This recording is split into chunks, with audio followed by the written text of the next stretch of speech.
Avant 1987, la mouche des fruits n'est pas un problème majeur. Uniquement 10% des cultures sont ravagées par la mouche des fruits. Alors, ce ravageur, à l'heure actuelle, il peut causer des dégâts sur nos fruits et légumes. La mouche des fruits est capable de piquer un minimum de 40%, et ce dégât est capable d'aller jusqu'à 100% si aucun contrôle pas être mis en place. Là, nous avons tomates, cocombes, giromons, et donc nous sommes capables de peser nos carreaux entiers rien qu'avec la mouche des fruits. C'est quoi la mouche des fruits? La mouche des fruits, c'est un insecte de la famille qui nous appelle Tephritidae et il est un principal ravageur des cultures dans le monde entier. Le cycle de vie de la mouche des fruits comporte de 4 stades. Le stade de l'œuf, l'ove, pupe et l'adulte.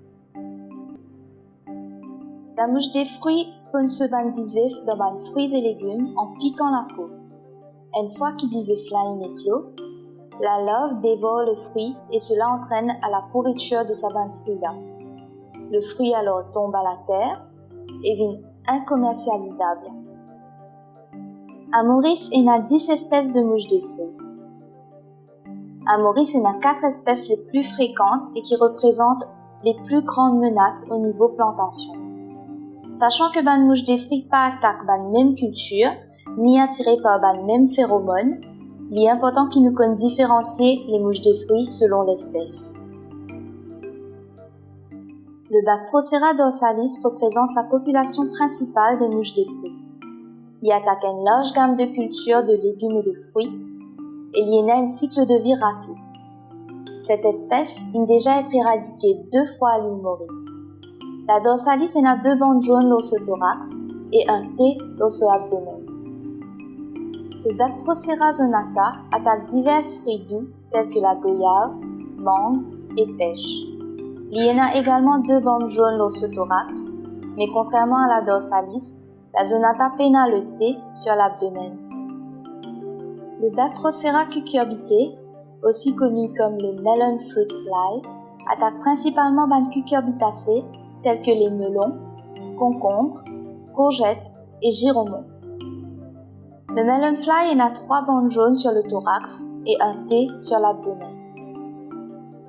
Alors la première lutte qu'on doit mettre en place sur nos carreaux contre la mouche des fruits, c'est tout d'abord la prophylaxie et la sanitation. Donc il est important que nous gardons nos carreaux propres sans qu'ils nous laissent des fruits piqués tomber, pourris en place là dans nos carreaux.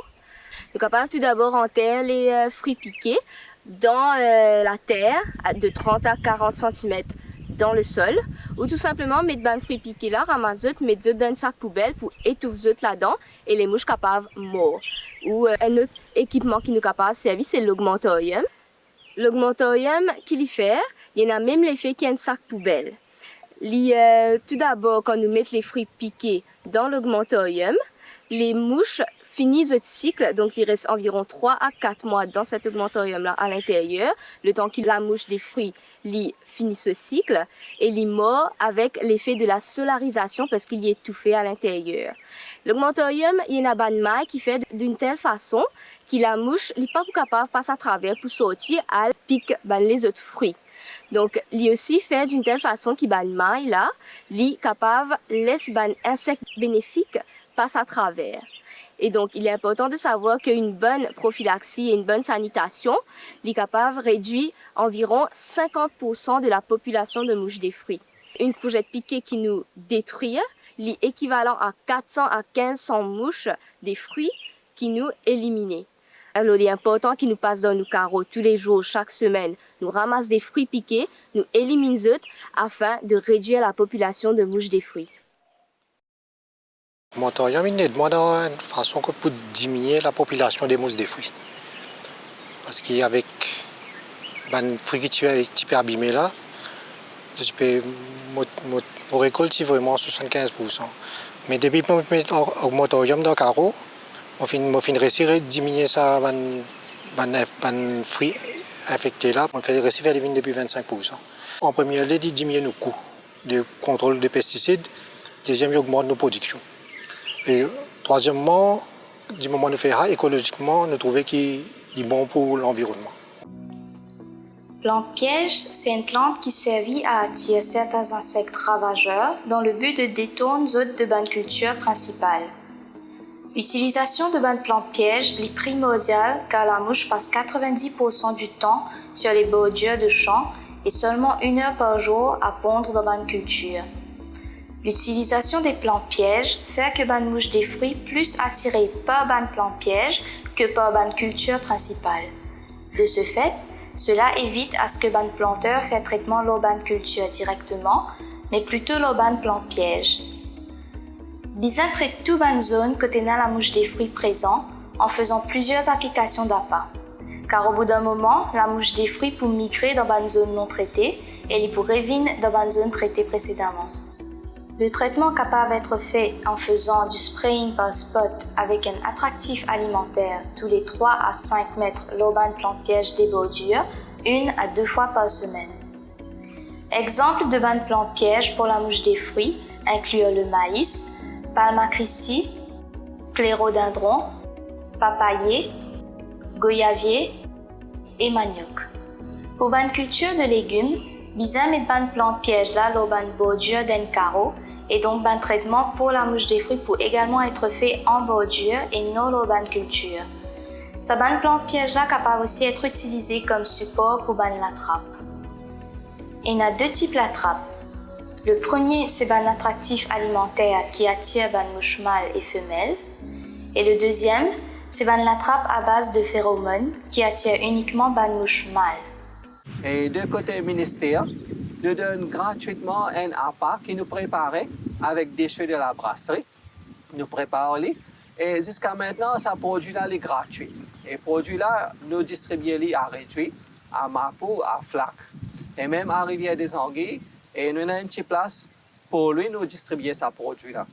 Et ce mélange, c'est 100 ml de produit déjà préparé. Nous mélangeons avec 900 ml d'eau.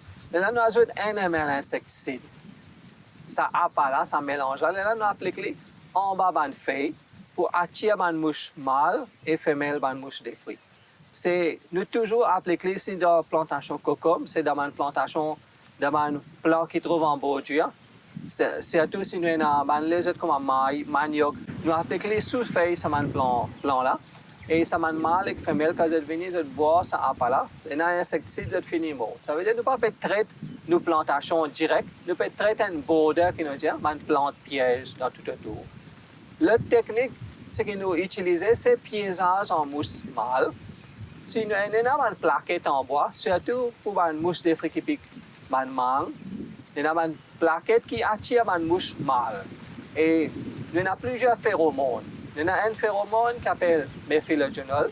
Il attire une mouche des fruits qui nous appelle Dorsalis zonata.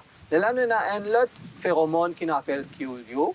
Il attire mouche melon. C'est la même mouche-là qui pique nous man cocom ziromon. Et nous avons un autre phéromone qui nous appelle Trimedio. Il attire une mouche qui nous appelle Ceratitis capitata et Ceratitis kilisi. Et lui-même attire Ceratitis rosa. C'est une mouche des fruits qui pique surtout mangue, man goyave. Ça veut dire pour une espèce de mouche des fruits, nous avons un phéromone spécifique. Ça veut dire même phéromone, il ne pas attirer tout mouche des fruits mâles.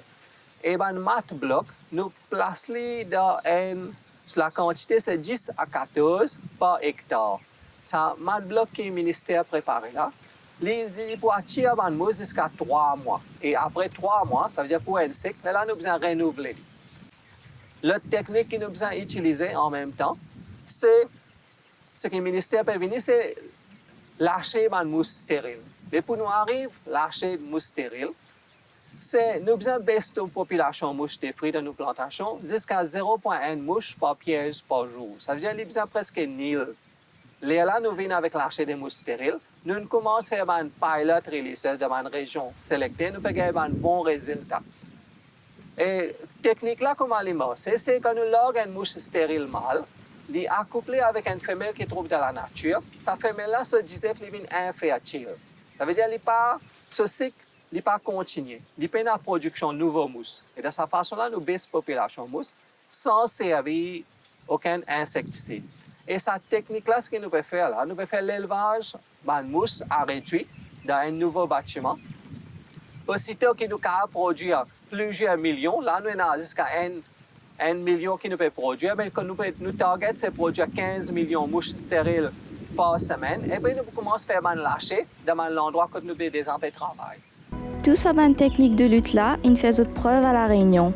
Le projet GAMO, porté par le CIRAD, le Centre de coopération internationale en recherche agronomique pour le développement, il met en place ces techniques de lutte sur la courgette pendant la saison de novembre à mars, au moment où la pression des mouches des fruits est plus élevée comme à l'île Maurice.